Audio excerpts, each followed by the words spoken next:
หนึ่งสองสามสี่ดีแล้วอยู่แถบนี้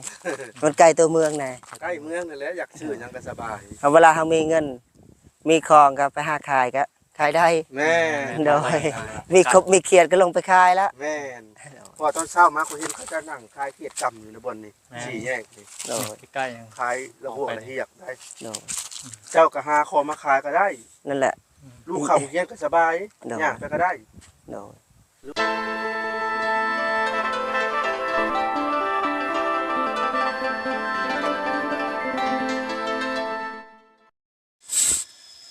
น้องพี่น้องเปิดภาพมาเมื่อนี้ก็อยู่ที่ป่าที่ดอนคือเก่าคือเดิมน้องพี่น้องเนื่องจาก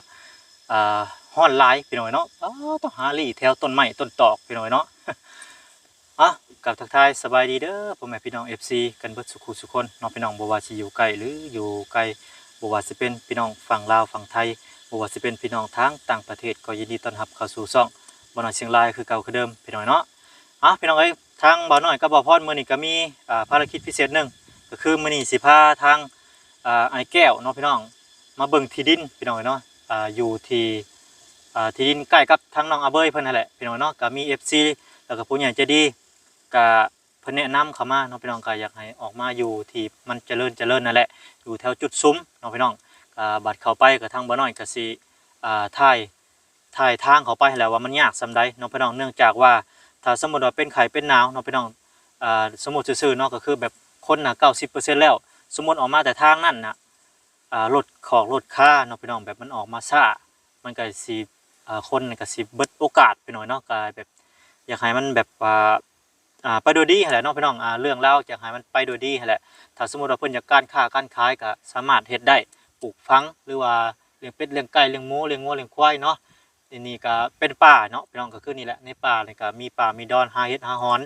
ก็สะดวกไปอีกอย่างหนึ่งเนาะพี่น้องก็คือที่เข้าใจนั้นกันแหละเนาะพี่น้องเนาะไปซะพี่น้องบ่ระยะห่างเดียวเขาก็เดินทางเข้าไปหับไอ้แก้วมาเบิ่งที่ดินกันเลยเนาะว่าเพิ่นสิประทับใจหรือว่าเพิ่นสิมักบ่หรือบ่มักก็เดี๋ยวก็สิพามาเบิ่งจากปากเพิ่นเลยเนาะพี่น้องเนาะไปซะพี่น้องไปกันเลย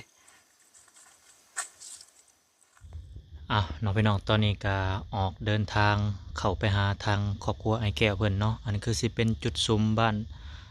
ทางเบาเบอร์อยู่หรือว่าน้องเบอร์อยู่แหละเป็นจุดซุ้มตลาดน้องพี่น้องก็คืออยากให้เพิ่นมาเบิ่งเนื้อที่อยู่พี่ก่อนเนาะว่าเพิ่นสิมักบ่หรือว่าจังได๋เพราะว่ามันก็สะดวกและสบายหั่นแหละน้องพี่น้องเนาะตอนนี้ก็กำลังเข้าไปกับบ่พรเพิ่นไปหน่อยตอนนี้ทางบ่น้อยก็ถ่ายให้พ่อแม่พี่น้องเบิ่งเนาะเฮือนซานบ้านซองบ่อนที่ว่ามันหาอยู่หากินง่ายเนาะบ่อนทำงานเฮ็ดงานหั่นแหละเหตุการณ์ก็มีโรงจักรโรงงานก็บ่หลายเนาะพี่น้องก็เป็นการค้าการขายหั่นแหละบ่อนขายเหล็กขายปูนตลาดถ้าว่าเพิ่นมาอยู่ก็ขายผักขายหญ้าแหละเนาะพี่น้องเนาะก็มีชาวบ้านก็หลายอยู่หลายคนอยู่ก็เพิ่นก็เฮ็ดทานแน่เนาะพี่น้องเนาะก็คือบ่อนนี้มันเป็นบ่อนจุดซุ้มหั่นแหละเนาะก็หลายบ่อนบ้านนั่นแหละมาโฮมกันส่วนหลายสิเป็นเขตอื่นเนาะพี่น้องเพิ่นมาอยู่ในจุดซุ้มนี่ก็ได้มาขายเครื่องแล้วก็หลายๆบ้านนั่นแหละที่มาขายเครื่องให้ทางชาวบ้านนี่เพิ่นได้ซื้อได้ใช้นี่เด้พี่น้องทานเพิ่นก็โอ้โตรถบักใหญ่เลยเป็นไงบรรทุกขนาดเลยเนาะโพดโพลี่นี่อันนี้ก็คือเป็นรถไทยเพิ่นกำลังขนไม้ไปเนาะพี่น้องเพราะว่าหาอยู่หากินหาเงินหาค่ำหั่นแหละเขตนี่ก็ได้เนาะเป็นจุดซุ้มพี่น้องเอ้ยว่าซั่นซะพี่น้องเอ้ยบัดนี้ก็เข้าไปทางบ้านเพิ่นแล้วบัดนี้ก็มีทางแหวอีกทางหนึ่งเนาะพี่น้องเข้าไปบ้านไอ้แก้วเพิ่นก็เป็นความไกลก็ประมาณ8-9 กิโลเนาะพี่น้องจากจุดซุ้มเข้าไปมาพี่แหละเนาะก็ไกลพอสมควรพี่น้องเอ้ยก็บอนทางกับบอนยากแล้วก็บอนดีหั่นแหละเนาะพี่น้องเนาะบอนยากบอนดีก็คือทางตอนนี้ก็ยังดีอยู่ว่าซั่นซะเนาะก็ฝนยังบ่ตกว่าซั่นซะเนาะก็มีบางจุดอยู่ที่มันเปื้อนแล้วก็มันยากเนาะพี่น้อง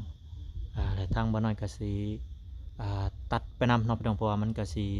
ไกลหั่นแหละมันก็สิยาวสิไกลคลิปก็ได้เนาะก็สิไปเบิ่งบ่อนที่ว่ามันยากแหละเวลาเพิ่นเจ็บป่วยเพิ่นก็สิออกมายากเพราะว่ายานลดค่าเนาะมันกี่ต้มก็หลายแยกพอสมควรไปเลยเนาะ ว่ามันสิมีแยกเดียวเดี๋ยวต่อหน้าไปก็สิมีแยกอีกประมาณ4-5แยกพุ่นแหละเนาะคำว่าเขามาข้างทำอิฐนี่ก็อาจสิลงหั่นแหละขนาดเขาไปคู่มือยังอยากลงไปหน่อยเนาะเพราะว่ามันอยู่ลึกเกินบ้านเพิ่นก็ได้เพิ่นเนาะบ้านนาทองก็เขตเมืองชนนี่แหละเป็นจุดซุมเนาะบ่อนดีบ่อนบ่ดีหั่นแหละทางก็ได้ถือว่าลายแยกพอสมควรหน่อยเนาะนี่ก็มีการแยกทางใดก็แยกเข้ามาข้างทำอิฐบอกเลยเป็นเนาะแบบลงทางเข้ามา3-4เทื่อแล้วก็บ่พอนี่ยังมื้อนั้นยังหลงพี่น้องเอ้ยเนาะสัตว์ไปทางอันซ้ายจริงๆแล้วทางไปทางขวาพี่น้องต่อก็บ่ง่ายไปแล้วก็เข้าไปบ้านเพิ่นนี่ก็ได้เนาะก็เชื่อแลเพิ่นสิอยู่ตลอดพี่น้องเอ้ยเนาะก็มื้อนี้ก็มีโอกาสพี่น้อยมาถ่ายเบิ่งหนทางนำเนาะว่ามันยากสันใดเวลาเพิ่นเจ็บป่วยนั่นแหละก็คือ FC กับผู้ใหญ่ใจดีเพิ่นก็แนะนำมาถึกแล้วเนาะบ่น้อยคิดว่าได้ก็นี่แหละหนทางก็เลยกระสุกกระชนเนาะเป็นคุ้มเป็นบวกเวลาเพิ่นเอารถออกมาเนี่ยนะมันเกิดยากเนาะยามฝนตกนี่สิลมกว่านี้พี่น้องเพราะว่าปุ๊มันเป็นคุ้มเป็นต้มที่มันมืนๆลื่นๆนั่นแหละเนาะพี่น้องแล้วมาเช็ดให้ล้อรถเอาฟรีสมมุติว่ารถใหญ่ก็ได้ไปบ่ได้เลยแต่ว่ารถน้อยนี่ก็โอ้ยังยากแหละพี่น้องเนาะขนาดยามฝนยังบ่แห้งได้นี่เนาะโอ้ลัดป่าลัดดงไปพี่น้องเอ้ยทางใดมันลัดก็ลัดไปนำเนาะแต่ว่ามันก็โหดพอสมควรหนทางก็ได้พี่น้องเอ้ยเดี๋ยวบ่น้อยก็สิตัดไปเลยเนาะพี่น้องเพราะว่ามันก็สิยืดสิยาวพี่น้องเนาะคลิปก็ได้ก็เห็นให้พอคร่าวๆพี่น้องเนาะเพราะว่า8 กิโล 9 กิโลเข้าไปก็ได้เนาะจากจุดซุมก็คือพี่น้องที่ได้เห็นนั่นแหละนี่ก็ค่าพี่น้องไอ้บางกินนี่ก็เนาะลดค่าเพราะว่าต้นคุมเนาะมันก็เจือกกระเซ่แหละเพราะว่าดินบนดินทรายแน่ก็เจือกบนดินต้มก็ค่าบนดินลื่นก็ฟรีล่อก็ลดก็ได้พี่น้องเนาะขนาดรถจักรก็ยังฟรีโอ้เสื้อรถใหญ่พี่น้องรถไทยนี่อาจสิได้อยู่แต่ว่ามันก็ซ่าเนาะเพื่อออกมาได้พี่น้องว่าชันๆเนาะว่าสับพี่น้องเดียวเฮาเข้าไปหาทางครอบครัวเพิ่นกันเลยเนาะบ่น่าสิตัดต่อไปเลยว่าชันๆเราไปน้องตอนนี้ก็เข้ามาฮอดจอดถึงเรือนซานบ้านซองไปแล้วเนาะทางลูกเราก็นอนไปแล้วเนาะก็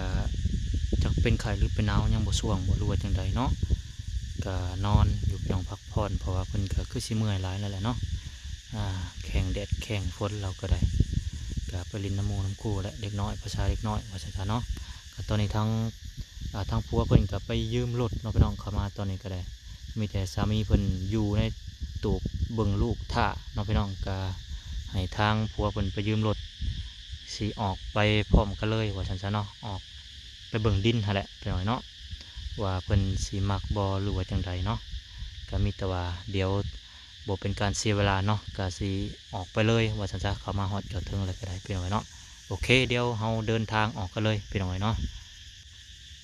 พี่น้องตอนนี้ก็ไปทางใหม่พี่น้องเนาะเพิ่นพาลัดไปทางไอ้แก้วเพิ่นหรือว่าทางเจ้าของรถเพิ่นเลยเนาะ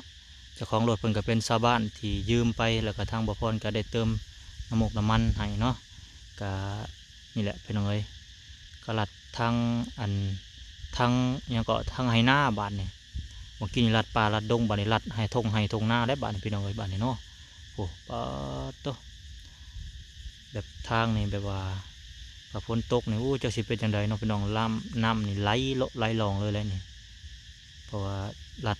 ป่าอะไรลัดทงลัดบ้านไปนำเนาะบ้านนี่ก็เป็นบ้านแบบเป็นจุ่มเนาะพี่น้องมันแบบบ้านโบใหญ่แต่ว่ามันกว้างอยู่แต่ว่ามันบอลละยุ่มบอลละ4-5หลังคาบอลละ10ประมาณนี้น้องพี่น้องเนาะตอนนี้ก็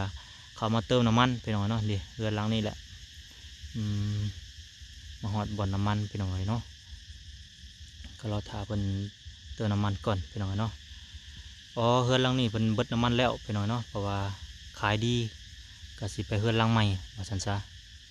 ตอนนี้ก็ลัดอีกบ้านหนึ่งไปแล้วพี่น้องเนาะก็มีแต่เพื่อนที่อันนั้นแหละน้องพี่น้องเพื่อนที่โบใหญ่แล้วก็โบหลายเพราะว่าเป็นจุ่มอย่างคือบอนหมูเฮ็ดนี่แหละไว้ง่ายซะพี่น้องเนาะ ตอนนี้ก็มาเฮือนหลังนี้แหละพี่น้องมาเติมน้ำมันเพราะว่าน้ำมันเราก็สิเบิดแล้วออกไปก็ค่อนข้างสิไกลเนาะพี่น้อง เพราะว่ามันบืนขี้ตมบืนดินทรายโอ้มันเปลืองพอสมควรได้ไปหน่อยเนาะเพราะว่ามันบืนบ่คือเฮาแล่นหนทางที่มันสะดวกได้เนาะ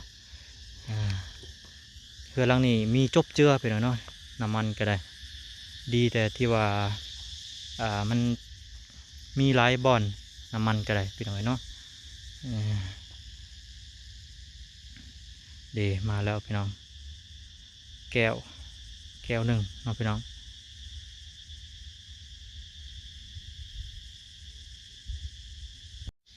ไปโอเคพี่น้องบัดนี้เดินทางต่อเนาะโอ้ขี่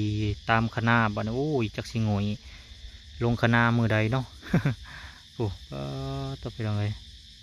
บนทางออกไปเพิ่นพาลัดออกพี่น้อง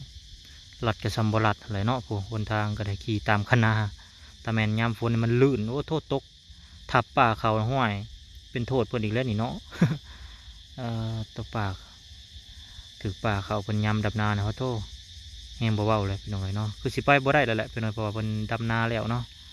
แต่ว่าไปได้ก็ต้องไปทางใหม่โอ้ไปแล้วพี่น้องเลยรีบๆไปเลยตามขนาเนาะยากพอสมควรพี่น้องเลยเพื่อสิออกไปยาก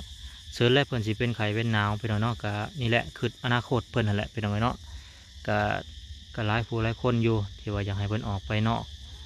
ก็หลายผู้หลายคนก็ว่าFC เพิ่นก็ว่าอยากให้อยู่นำพี่น้องเนาะพี่น้องก็แม่นอยู่พี่น้องอยู่นำพี่น้องก็เนาะบัดมือได้มือหนึ่งที่เพิ่นบ่มีเด้ซะเนาะเพิ่นก็ซอยซ้ำที่ซอยได้แหละถ้าว่าเพิ่นสิซอยไปตลอดชีวิตก็คือสิยากเนาะพี่น้องก็คือทางผู้ใหญ่ใจดีเพิ่นก็ปูทางให้ว่าซั่นๆเนาะปูทางให้และบัดนี้เฮาก็ต้องหาด้วยตัวเองบัดนี้ก็แบบว่าเฮาก็บ่ได้ขอเพิ่นหลายแค่เพิ่นปูทางให้เฮาก็หาด้วยตัวเองบัดนี้ยืนด้วยลำแข้งลำขาหาอยู่หากินเนาะพี่น้องเนาะ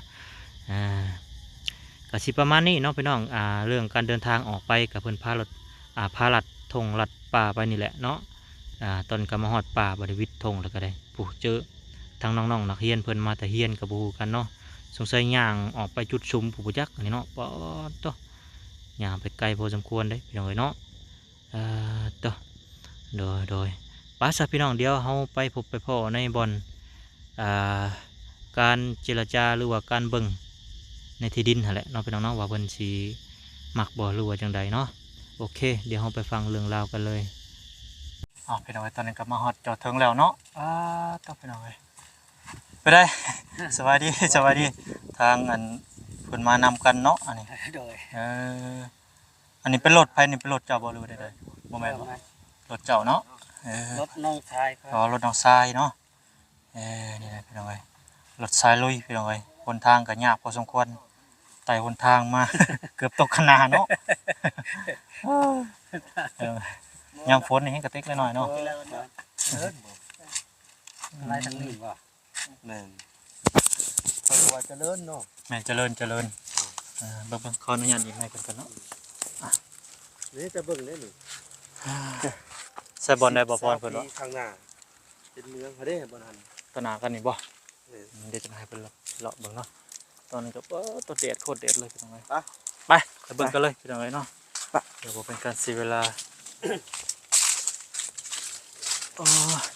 ถ้าน้องบอกอยู่กับไผ่ในหันคือบ่เห็นออกมาคือทางกระตับไปครอบเจ้าของเพิ่นอยู่บ่จังหวะ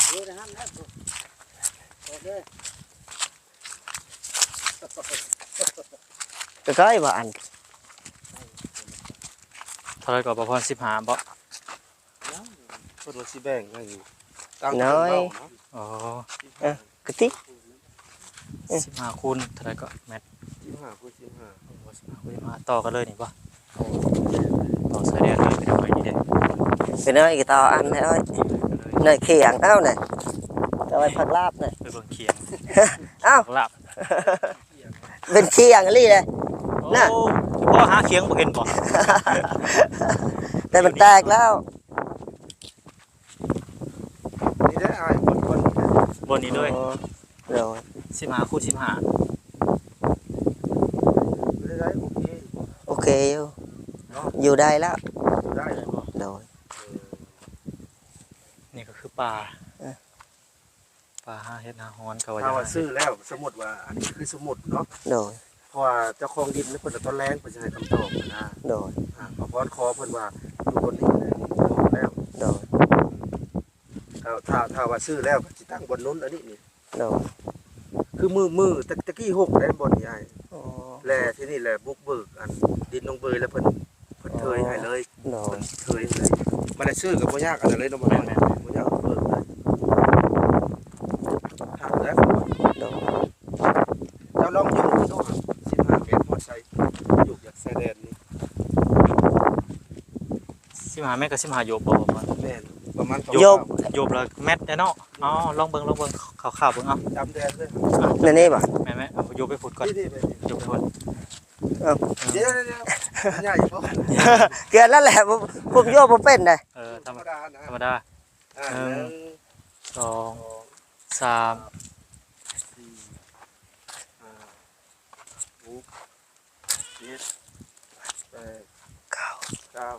10 11 12 13 14 15ตกนี่ คร่าวๆเนาะซ้ำนี่แหละประมาณนี้ ประมาณนี้แล้ว ลุดลื่นก็บ่หลายดอกโยบก็ได้พี่น้องเอ้ย โดย สมมุติเอาแมทมาก็ก็สิประมาณนี้ ที่เพิ่นบุกเบิกนั่นเลยเนาะ โดย คนที่ไปอยู่เลย นี่ซื้อนี่แหละเดี๋ยวฟื้นก็ต้มกับอันนี้เลยนะ อืม ก็พอบาบ่แตกต่างนะ ลองยกไปดูฮะ15เมตรเอา 1 2 3 4 5 6 7 8 โอ้ 9 10 11 12 13 14 15ตกนี่ ก็สิ เสริมกันเลย อาจสิเสริมกันนั่นแหละเนาะ แต่ก็น้องเบยอาจจะลื่นลื่นเม็ดนึงพอ15พอ16เด้ อ๋อแม่น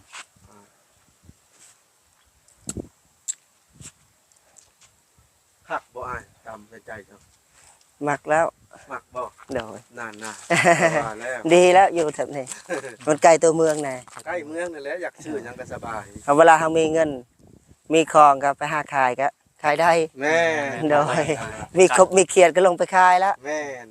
พอตอนเช้ามาเขาเห็นเขาจะนั่งคายเกียดกำอยู่ในบนนี่สี่แยกนี่ โดย ใกล้ๆยัง คายระหวอะไรที่อยากได้ โดย เจ้าก็หาคอมาขายก็ได้ นั่นแหละ ลูกเขาเฮียนก็สบาย โดย ย่างไปก็ได้ โดย หรือว่าปั่นจักรยานไป โดย นี่แหละ FC เพิ่นก็ แม่น เพิ่นมองเห็นอนาคตเนาะ ๆแม่น โดย เพิ่นจะให้เจ้าแบบมีในเจริญ ได้เครื่องของได้กบได้เขียดก็ลงไปขาย แม่นแหละได้ปลูกได้ปลาได้อึ่ง โดย ดอกกระจงกระเจียวได้เฮ็ดนี่ปลาจะนี่ลาย โดย พี่น้อยบ่กี่ดีแดดเข้ามาผมก่อนเนาะ เพราะว่าค่อยว่าคักบ่นี่ แม่นคัก โดย ๆเด้ในตัวเมืองจุดชุมไปหน่อยเนาะ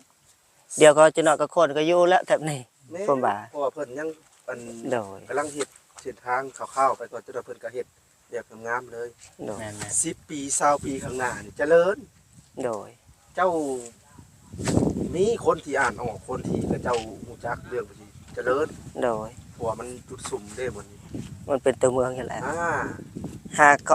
ติแต่ญาติบ่มีแนวขายอีก แม่นแหละ ในอนาคตนี่ โดย เพิ่นได้เพิ่นเฮ็ดเป็นเมืองหนึงอีกนี่ โดย เนาะนี่แหละ FC หลายๆท่านก็มองเห็นอนาคตก็จะให้ถึงเจ้านะมีดินติดเมืองแน่ โดย สมมุติเจ้ามาอยู่ใหม่นี่เนาะเจ้าก็อาศัยน้ำนะเพิ่นได้ มันบ่ท่วมดอก บ่ท่วม อาศัยน้ำนะเพิ่นได้บ่ท่วมเพราะว่าภายนี่มันขาดแล้วเพิ่นว่า ญาติขาดนั่นน่ะฝั่งนั้นน่ะว่า ถ้าว่าบ่ขาดนี่ก็อาจจะแซมตัวนี้แหละมาหมักน้อยหนึงก็บ่เป็น บ่ฮ้อน ดอก บ่ กับ ฮ้ ข้า อ วน ระบาด บ่ฮ้อ นี่ นดอกก็สิอยู่แถวนั้นแหละ เพราะว่าคันพายมันต่ำกว่านี้อีกเด้อนี่ แม่นแม่น มันต่ำกว่าดินเขา คันพายมันต่ำๆก็สิอยู่ระหว่างแถวนั้นแหละฐาน้ำ แต่ว่าปัญหาเรื่องหนึ่งปัญหาแต่ว่าเจ้าของที่ดินน่ะเพิ่นสิจังใดกันแน่มีแต่ว่าแมลงสิให้คำตอบอีกที โดย มื้อเช้านี่บ่ทางพระพรโทรไปติดแล้ว โด เพิ่น ย ก็บอกว่า เดี๋ยวอันเมื่อถามครอบครัวเพิ่มเติมอีก โดย ช่วงนั้นน่ะช่วงที่ซื้อให้น้องเบยนะเพิ่นก็ว่า ตอนนั้นเพิ่นเว้าเนาะเพิ่นก็ว่าอันเรียกว่าสามารถซื้อเพิ่มได้อย่างประมาณนี้เด้ โดย เจ้าก็เห็นดินน้องเบยเป็นครั้งแรกบ่นี่ โดยเพิ่งไปนั่นแหละยังบ่เคยไปใช้เนาะ อันนี้ก็เพิ่งมาเห็นแล้วเนี่ย บ่ว่าตั้งแต่มาแต่ไทยแล้วเฮาก็มานี่ ก็ไปแต่อยู่พุ่นเนาะ ได้มาแถวนี้ ไปแต่ตลาดเนาะ แถวนี้บ่เคยมาอันนี้ก็ยังเนี่ยให้ออกไปประจำเนาะก็บ่อยากให้เฮือนฟ้าเปิดซ้ำเนาะนี่แหละเพิ่นว่าสิออกไปเบิ่งน้ำหน้าอยากเห็นน้องอาเบยนี่ก็ตะกี้ก็ลุกเจ้านี่แหละแล้วเพิ่นก็ทม13โหลดพูดได้ซั่น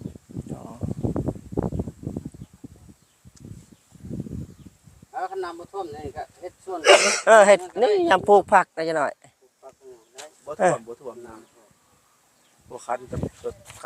ำ แม่นๆผู้ทั่ว เฮาก็หาเฮ็ดแนวปลูกผักเนาะ นี่ เครื่องขาย ถ้าเจ้ามีเนื้อที่เดี๋ยวเจ้าก็ปลูกผักก็สามารถเข้าไปขายได้ โดย ได้อาย ก็นั้นยามหดก็น้ำก็บ่อึดนี่ตัก แม่นตักน้ำโพดเลยย่านหยังน้ำก็มีในหนองพี่น้องก็มาโพดปลูกยามฝนกับฝนตก ก็ใส่น้ำพ่น แม่นสะดวกไปอีกคันหนึง สิซื้อก็ซื้อต่อแดนน้องอาเบยเนาะทางเบิ่งเจ้าของที่ดินเนาะพี่น้องมื้อแลงแสคำตอบ อันนี้ชื่อเท่าไหร่ ประมาณ13ล้านนี่แหละ 3ล้าน แม่15คูณ16นี่ดินตัวนี้นะแต่ว่าอันนี้ก็ว่าจะขออันสำคัญนั่นแหละมา13ล้านกว่าแบ่งไปเนาะแต่มาเห็นแล้วเนาะอ้ายเนาะ เห็นแล้ว อ่า อยู่ได้แล้ว อยู่ได้เนาะ เนาะ วันแล้วเขามีบู ก็มีนี่ เพราะกับว่านี่อยู่อยู่ในเมืองเนาะอยู่แค่เมือง เจ้าเข้าไปว่างๆบ้านเจ้าเนาะ เนาะ คือพ่อแม่พี่น้องเห็นนั่นแหละทางออกมาโอ้อันนี้คือถ่าย อยู่ทางนั้นมันบ่ว่ามันอยู่นอก ถ่ายเป็นบางส่วนซื่อๆนี่ เก็บเจ็บไข้ได้พยาธิมันก็สิไปยากเนาะ แม่นล่ะ ไก่ อันนี้ห้องหมอใช่ล่ะ มันอยู่ นี่ ใกล้ๆแน่ ใกล้ในของโมศาลานะ โดย เวลาเป็นนึงก็แวบไปหั่นเพื่อแก้ไขได้อยู่สมมุติว่าถ้าไปห้องหมอใหญ่ก็มีรถอยู่โดยสารสบายอยู่อันนั้นเพื่อเจ้าออกมาแต่บุญเนาะอ้ายอ๋อ สมมุติรถค่าได้บัดนี้เนาะ รถค่า เรียบร้อยแล้ว ก็เป็นแห้งก็เอาโกดเอาบ่ได้เลยพี่น้อยคนเป็นแห้งนี่ แต่ยามฝนตกจะน้อยเนาะ โอ้ สิลำบาก ลำบากแห้งหลาย มาอยู่พุ่นอยู่หน่อยก็เขาเอาไปให้หน้าก็แห้งบ่มีไผแล้ว คอยอยู่ด้วยบาก็เปรี้ยวอีก เอ้าเนาะพี่น้องเอ้าสำหรับคลิปนี้ก็นี่แหละได้พาเพิ่นมาเบิ่งที่ดินเนาะพี่น้องเบิ่งคร่าวๆอะนะแต่ว่ายังบ่ทันได้ตกลงซื้อเด้อเนาะพี่น้องก็คืออันต้องรอเจ้าของที่ดินเพิ่นให้คำตอบมื้อแลงหรือว่ามื้ออื่น แม่นแม่น ถ้าว่าเพิ่นให้คำตอบแล้ว แล้วก็มีเงินเพียงพอแล้วก็สิได้พาอ้ายแก้วกับครอบครัวมาอีกมาเซ็นบันทึกกันเนาะ โด โด ย ย ถ้าว่าได้ดินนี่แม่นปุ๊บออกมาหล่นอ้ายเนาะ โดย น้ำก็ใส่คลองน้องเบยก่อนก็ได้ ใส่ไป โด ก่อน ย ได้ ชั่วคราว โดย วันแล้วก็เฮ็ดให้ต่างหาก แม่นบ่ได้เผื่อมีผู้ใหญ่ใจดีเจาะให้ต่างหากก็อาจจะเป็นไปได้ในอนาคตโดย คักแล้วอ้ายมาอยู่นี่เนาะ โดย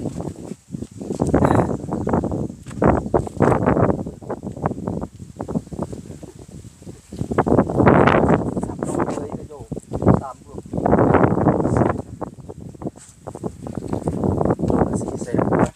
400,000 400,000อีก 400,000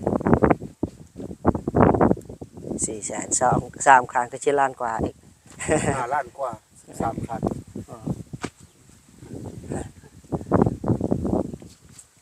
มาอยู่ได้เนาะมัน โด เนาะ ย ก่อนจะอันนั้นเนาะถ้าแม่นว่าได้ลงทุนเนาะปลูกผักปลูกหญ้าให้คัก แม่น ถ้า ว่า มันแบ่งขายให้ยาว ว่านะถ้าน้องว่าอยู่ได้เมียก็แจ้งให้เพิ่นบ่ เดินว่าโอ้โหกันเด้อเลย เนาะ กับเพิ่นเองเนาะ แต่น้องบอกมันสิเอาเมียบ่ เดี๋ยวนี่เนาะ พอให้เพิ่นเอา น่าจะเอาอยู่ การช่วยเรื่องภาษาก็จะยากเด้เนาะ ในใจก็บ่อยากให้ฟ้าเพิ่นไปเอาปานใดเนาะพออายุก็ยังน้อย อยากให้เพิ่นปะกันไว้หั่นนะ